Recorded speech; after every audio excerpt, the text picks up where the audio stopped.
Family back ground اور intelligence سے تعلق ملتا ہے۔ کیترین نے لندن میں یمن کے ایک سنی مسلم سے شادی کی۔ اس نے اسلام کو قبول کیا، حجاب پہنا اور اپنی پہچان کو بدل دیا۔ ایک دفعہ انٹرویو میں اس نے کہا تھا کہ مسلم اسلام میں سکون ملا، لیکن یہ سکون صرف دکھاوا تھا۔ طلاق کے بعد اس نے 2 بچوں کی ذمہ داری لی اور پھر اپنی سوچ کو اور زیادہ ٹویسٹ کیا۔ وہ سنی سے شیعہ اسلام کی طرف آئی، لیکن اصلیت میں اس کا مقصد تھا کہ وہ ایران کے ریلیجیس سسٹم میں داخل ہو۔ وہ ریگولرلی ایران جاتی رہی اور تہران ٹائمز، مہر نیوز جیسے میڈیا آؤٹلیٹس میں آرٹیکلز لکھتی رہی۔ دوستو، اس کا انداز ایسا ہوتا تھا کہ جیسے وہ ایک وفادار شیعہ مسلم ہے جو ویسٹ اور زائنزم کے خلاف ہے۔ ایران کے لوگ اسے ایک اسپرچل عورت سمجھنے لگے، لیکن اصل میں وہ اپنی شکل میں ایک زائنسٹ جاسوس تھی جو کہ مشن پہ تھی۔ 2017 میں کیترین پریز ایران چلی گئی۔ اس وقت وہ حجاب میں ہوتی تھی، عربک اور فارسی بولتی تھیں اور اپنے آپ کو مسلمہ کہلواتی تھیں۔ ایرانین میڈیا نے اس کا خوش آمدید کیا اور اس کو سپریم لیڈر آیت اللہ خمینی کی ویب سائٹ پر لکھنے کا موقع ملا۔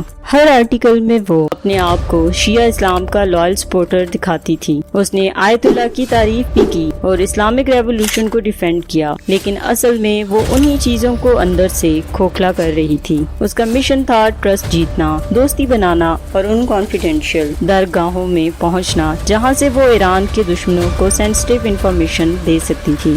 کیترین نے اپنا اگلا قدم ایران کے ریولوشنری گارڈز کے افسروں کی بیویوں کی طرف بڑھایا۔ وہ ان پرائیویٹ محفلوں میں شامل ہونے لگی جہاں صرف عورتوں کا ایکسیس ہوتا تھا اور مردوں کو منع ہوتا تھا۔ ایسی مجالس میں کیترین دوستی بنا کر کانفیڈینشیل باتیں سنتی تھی۔ وہ اندازہ لگاتی تھی کہ کس آفیسر کا کیا رول ہے اور اس کی کیا سوچ ہے اور کیا کوئی ویکنس ہے جسے ایکسپلائٹ کیا جا سکتا ہے۔ اس طرح اس نے کئی ملٹری اور پولیٹیکل فیملیز کے اندر دوستی اور بھروسہ حاصل کیا۔ ایرانین میڈیا کے مطابق کیترین کا ایکسیس اتنا گہرا ہو چکا تھا کہ وہ کانفیڈینشیل پلانز اور ڈاکومنٹس تک کے بارے میں انفارمل طور پر معلومات حاصل کر لیتی تھی۔ یہ سب انفارمیشن وہ کسی انٹیلیجنس تک پہنچاتی تھی۔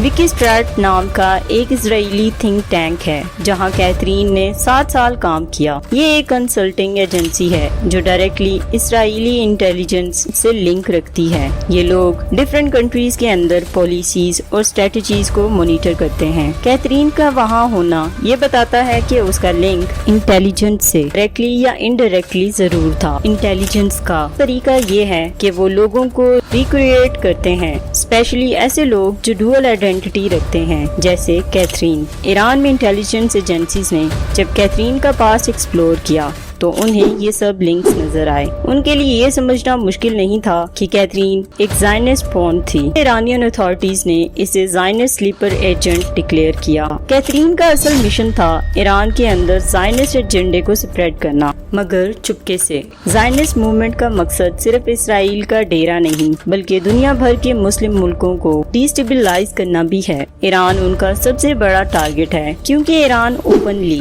زائنزم کے خلاف ہے۔ کیترین نے یہی ایم لے کر ایران میں انٹری کی، ایک آئیڈیل شیعہ مسلم بن کر، تاکہ لوگوں کا بھروسہ جیت سکے۔ دوستو، متا کیا ہے؟ متا یعنی ٹیمپریری نکاح ہے جو ایک مقرر وقت، مقرر مہر اور مرد اور عورت کی رضامندی سے ہوتا ہے۔ یہ نکاح ایک لمیٹڈ مدت کے لیے ہوتا ہے، جیسے 1 دن، 1 ہفتہ یا 1 مہینہ، اور ٹائم پورا ہونے کے بعد خود بخود ختم ہو جاتا ہے۔ شیعہ عقیدے کے مطابق متا بالکل جائز ہے اور یہ قرآن اور نبی صلی اللہ علیہ وآلہ وسلم کے دور میں الاؤڈ تھا۔ قرآن کی سورہ نساء آیت نمبر 424 کا ٹرانسلیشن ہے، جن عورتوں سے تم متا کرو ان کا مقرر مہر ادا کرو۔ اور دوستو، شیعہ اسلام میں متا کی یہی سب سے بڑی دلیل ہے۔ دوستو، ایران جو کہ شیعہ ملک ہے، وہاں متا بالکل لیگل ہے۔ یہ نکاح صرف زبانی اقرار سے بھی ہو سکتا ہے اور ایران میں اس کو صحیح کے نام سے جانا جاتا ہے۔ لیکن جب کیترین پریز شبتم کا نام اس سے جوڑا تو پوری دنیا حیران رہ گئی۔ ایرانین میڈیا رپورٹس اور مڈل ایسٹ بیسڈ جرنلزم نے کلیم کیا کہ کیترین نے متا کے نام پر 100 سے زیادہ ایرانین آفیشل سے فزیکل اور مینٹل رشتے بنائے۔ یہ سب وہ لوگ تھے جو ایرانین ملٹری، پولیٹکس یا ریلیجیس انسٹیٹیوشن سے جڑے ہوئے تھے۔ کیترین نے اپنا چارم، فیک ریلیجن اور فلسفیکل ڈسکشنز کے ذریعے ان لوگوں کا ٹرسٹ حاصل کیا اور پھر پرائیویٹ مومنٹس میں ان کی کنورسیشنز، ان کے مائنڈ سیٹ اور ان کا انفارمیشن ایکسیس ریکارڈ کیا جاتا تھا۔ ہر مدعا صرف ایک رشتہ نہیں بلکہ ایک سائیکولوجیکلی ٹریپ تھا۔ یہ اسکینڈل ایران کے لیے صرف مورل ڈیمیج نہیں بلکہ ایک سیکیورٹی ڈیزاسٹر ثابت ہوا۔ کئی ایرانین انٹیلیجنس لیکس نے ان انکاؤنٹرز کا ذکر کیا۔ وہ لوگ جو سمجھتے تھے کہ وہ ایک وفادار عورت کے ساتھ رشتے میں ہیں، اصل میں زائنسٹ نیٹ میں الجھ گئے تھے۔ کیتھرین نے صرف ان کا ٹرسٹ نہیں جیتا بلکہ ان کی زندگیوں کا سائیکولوجیکل پروفائل بھی تیار کیا۔ ان رشتوں کے ذریعے ایران کے انٹرنل ویکنس سمجھنے کی کوشش کی۔ اسی ٹائم ڈیوریشن کے دوران ایران کے اندر ایک عجیب پیٹرن دیکھا گیا اور یہ پیٹرن صرف ایک شخص کے گرد گھومتا تھا، کیتھرین پریز شکتم۔ ہر جگہ جہاں وہ جاتی تھی کچھ عرصے بعد یا تو کوئی ایرانین سائنٹسٹ قتل ہوتا یا پھر کسی ہائی رینکنگ آرمی آفیسر کا مسٹیریس طریقے سے اینڈ ہو جاتا۔ لوگوں نے شروع میں اسے صرف اتفاق سمجھا، لیکن جب یہ سلسلہ بڑھتا گیا تو شک حد سے زیادہ بڑھنے لگا۔ یہ سب زائنسٹ پلے بک کا حصہ تھا۔ جب کیتھرین کا اصل چہرہ سب کے سامنے آیا تو ایران میں ایک شاک ویو دوڑ گئی۔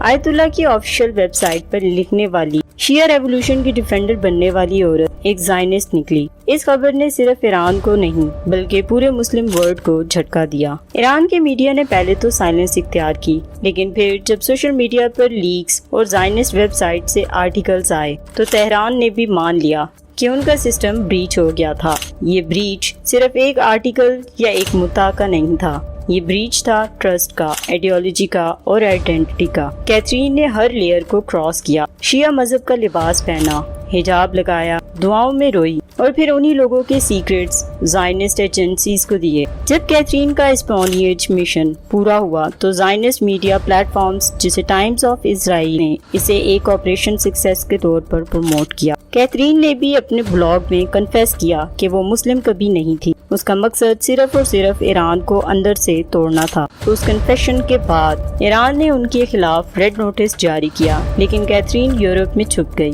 اب اس کا نام ہر اس ڈسکشن میں آتا ہے جہاں ایران کے سسٹم میں بریچز کا ذکر ہوتا ہے۔ جون 2025 میں جب ایک پریسائز اسرائیلی ڈرون اور میزائل اسٹرائک میں کئی ایرانین کمانڈرز اور نیوکلیئر سائنٹسٹ شہید ہوئے تو کچھ رپورٹس نے ڈائریکٹ اشارہ کیا کہ یہ پلان کیتھرین کے ذریعے ہی ایکسپوز ہوا۔ ایک عورت جو پہلے اسلام لائی، پھر ایران کے میڈیا کا حصہ بنی اور پھر اچانک زائنسٹ لابی کے ساتھ دوبارہ جڑ گئی۔ کیا یہ سب صرف ایک پرسنل ٹرانسفارمیشن تھا یا پھر پہلے سے طے شدہ ایک گیم پلان؟ جب اس نے اپنے آرٹیکل میں خود یہ لکھا تو پھر شک کی گنجائش نہیں بچی۔ اس کا کام ایران کی روح میں ایک ڈیجیٹل وائرس جیسا تھا، سائلنٹ، ہڈن لیکن تباہ کن۔ آج جب ایران کی فضاؤں میں انسرٹینٹی ہے، لوگ اس بات سے گھبرا رہے ہیں کہ کیا کوئی کیتھرین ان کی زمین پر پھر سے قدم نہ رکھ چکی ہو۔